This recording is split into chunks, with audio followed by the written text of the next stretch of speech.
Alright you guys, I'm going to show you the deck I'm currently playing. I love it. It's a total troll deck, but it does really, really well. So it's Empty Jar. Now I'm going to show you guys. Let's get started here. Of course, oh, Shadow. Ah! Oh well. Morphin Jar. You need to run it. Sangan. I play 2 card Ds. I don't play the tour guide version because there's too many effect values right now going around to make it actually worth it. But yeah, so I run 2 card Ds, 2 Scarecrows, and 3 80 changers. That's the entire monster lineup. What is that, like 9? Something like that? I don't know. Let's go to the spells here. Here's the books. Book of Moon, True Book of Eclipse, True Book of Tayu. You need to have those to play the deck. Most people know that who are looking at this video.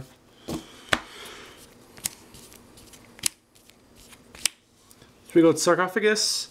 I'm not a huge fan of this card, but it's needed to play the deck. I don't like removing Jar for 2 turns, because a lot can happen in 2 turns in this meta right now. You can get OTK'd.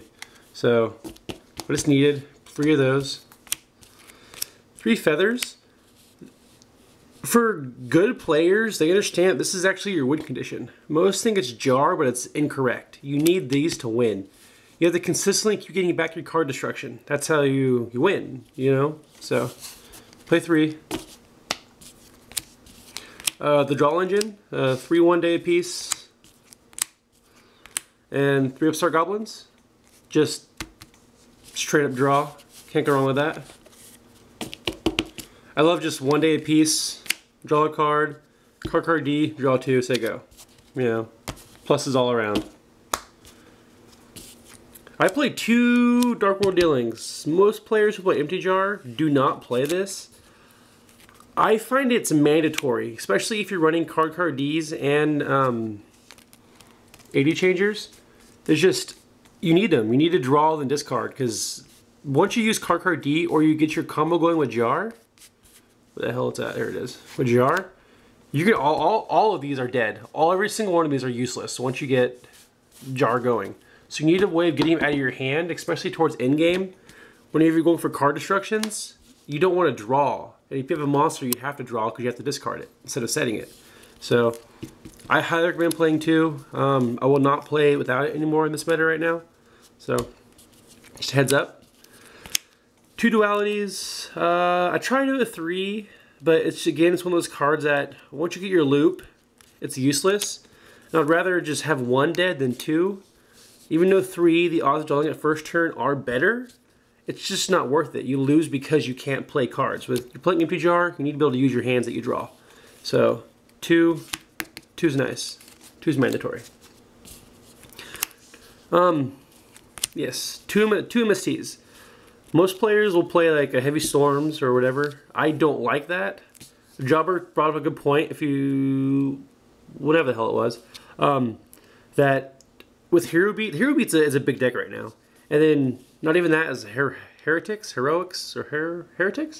They all play Starlight Road, and that's just all bad. So this is a better push card for me for this type of deck. So I don't want to get hit by Road and then have them two other back rows are like Compulses or Chain Disappearance or any of those stupid stuff. So 2 MSTs. I would play 3, but I just don't have room for it. 2 Magical Mallets. Pretty standard. Draw first turn, you don't like your hand, shuffle it back in. The main purpose of this card is what most Empty Jar players don't get that concept. Is if you open up with 2 books, 1 you have to discard, and that's never ever good because you only have 4 in the entire deck.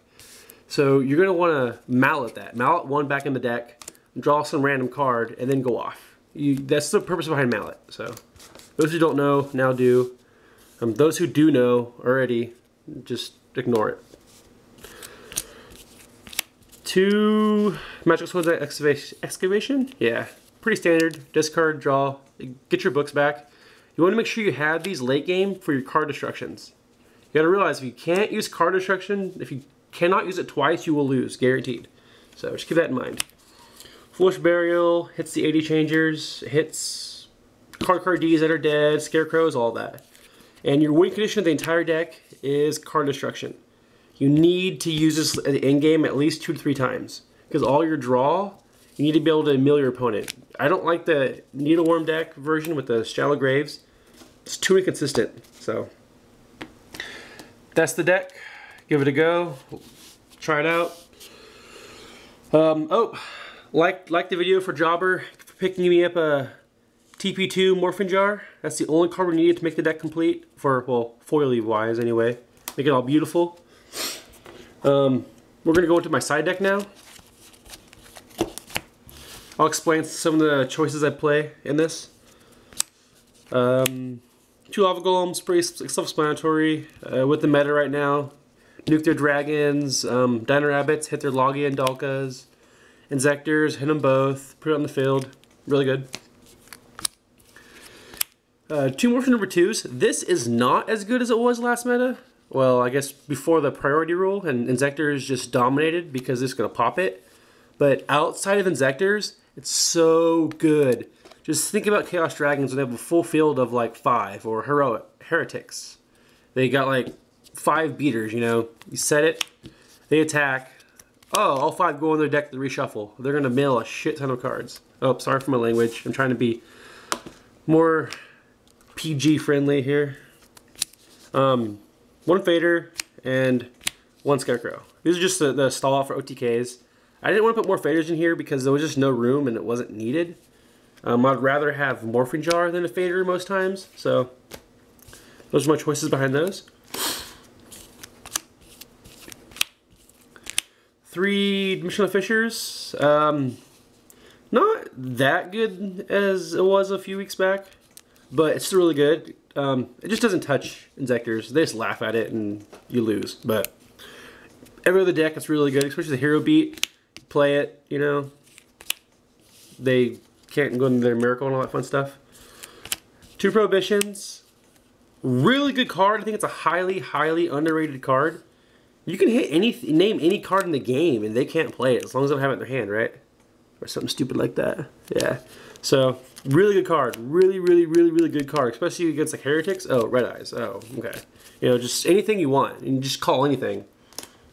I was playing a Hero Beat on Dueling Network and I just called Alias. And he was like just instant rage quitted because he couldn't do anything. What was he going to do? I play the 1, obviously Burial, because I play the 3. Where are you? Yeah, the 3-dimensional Fissures. So the only thing you have to worry about this is your 80 changers. That's why you have these. Just this card, I should say. Just cycle them back and keep it going. So yeah, Defisher doesn't really affect MP Jar 1 bit. So that's really good. And then outside the 3rd MST and of course the heavy, just for those stupid decks that set like 19 back row and you know they don't have Starlight Road because guaranteed they took it out game 2. So you side this in and you unload on them. Really good. And then the 1 Solemn. I know it's super. It's pretty sweet. I need an Ultra. And then the 1 Dark Bribe. Just for negations because game 2, 9 times out of 10, all players are going to side out all their MSTs, their heavies, all of those. They're not going to side any of them in. That's when you side in your Defishers, your Solemn, and your Bribes. And you control the game. It's not like a turbo deck when you side in with the side deck, but it's a consistent burn deck, I guess, for their whatever, mill deck. But yeah, that's my deck. Try it out, give it a go. It's really, really, really, really, really, really good. Jobber was telling me not to put it on here, but I figure you guys should try it out too. Give it a go. Really fun deck. It just sucks playing against it. But yeah, try it out. Subscribe to his channel. Like my other video said, you're already watching it, so you might as well click the subscribe button. But yeah, other than that, take care. Bye.